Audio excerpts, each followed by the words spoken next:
Copy या नहीं लेकर आया, ये तुरंत ही उसको लेकर लाके इसको देती है। रोज लगभग ये रोज ही स्कूल में आती है। इसी बात में देखती है कि मेरा बच्चा क्या कर रहा है, पढ़ रहा है कि नहीं पढ़ रहा है। अगर कुछ छूट गया तो ये नहीं कहती है कि बेटा जाके तुम ले लेना दुकान से, वो खुद ला कर देती है। कभी इनके बच्चों के 2 बच्चे इनके पढ़ते हैं, कोई बच्चे ये नहीं होता है कि मैम आज मेरे पास कॉपी नहीं है, आज मेरे पास पेंसिल या पेन नहीं है, कभी ऐसा नहीं होता है। और इतने अच्छे इनके बच्चे हैं इतना, क्योंकि ये लोग भी ध्यान देते हैं। हमारे पास इतने बच्चे होते हैं क्लास में, जैसे हमारी क्लास में बहुत बच्चे हैं, 50 बच्चे हैं, और भी क्लास में सब जैसे 30 बच्चे 35 बच्चे हर क्लास में हैं।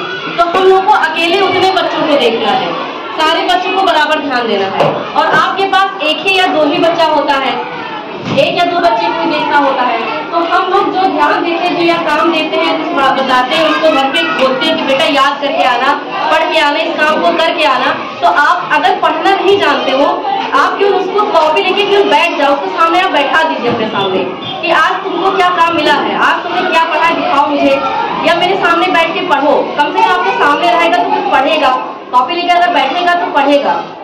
इतना आप बोल सकते हो, मतलब भले आप नहीं जान रहे कि वो क्या पढ़ रहा है, लेकिन अगर वो बैठा है कॉपी लेके, आप उसको देख रहे हो कि वो पढ़ो, मैं तुमको देख रही हूँ, तो आप कम से कम वो पढ़ेगा थोड़ी देर, आधा घंटा, 1 घंटा, 2 घंटा, जितना टाइम आप दे सके। आप अपना काम करते रहिए, उसको कहते रहिए कि हम आपको देख रहे हैं, पढ़ते रहो, हम देखा करेंगे। तो जब आप बच्चे को घर पे भी ध्यान देंगे तो बच्चे पे और असर पड़ेगा, वो बच्चा और अच्छा होगा। अब ऐसे है, हम लोग काम दे देते हैं, याद करने के लिए बोलते हैं बेटा कल आना सुनेंगे, तो बस आता है लिख के कॉपी में, यहाँ पे तो लिख दिया, लेकिन घर जाके उसको याद नहीं करता है, वो कुछ काम या करके नहीं लाता है। तो फिर हम लोग फिर चले दूसरा कैसे दूसरी चीज बताएं उसको, उसी में पीछे रह जाता है। कुछ बच्चे ऐसे है अच्छे होते हैं, वो याद करके आ जाते हैं, जैसे संध्या बैठी है, अब ये अपनी क्लास में बहुत तेज है, इसका दिमाग बहुत तेज है, इसको तुरंत सब कुछ याद हो जाता है।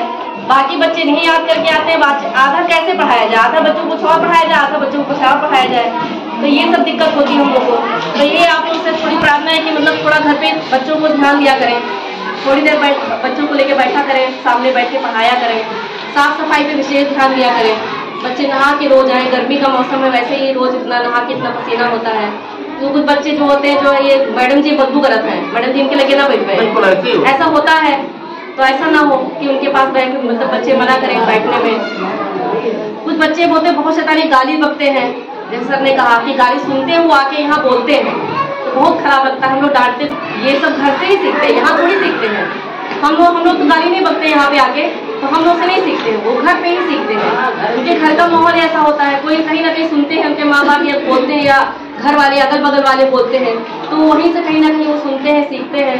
तो ये सब भी ध्यान दिया जाए कि कम से कम बगल वालों को हम नहीं मना कर सकते, तो अपने ऊपर तो कर सकते हैं, ध्यान दे सकते हैं कि बच्चों के सामने हम कोई अक्षर न बोले, जिसके पिता हैं या आप हैं या भाई बहन है, हम उनके सामने कुछ गलत न बोले। ये कहना था बस। धन्यवाद।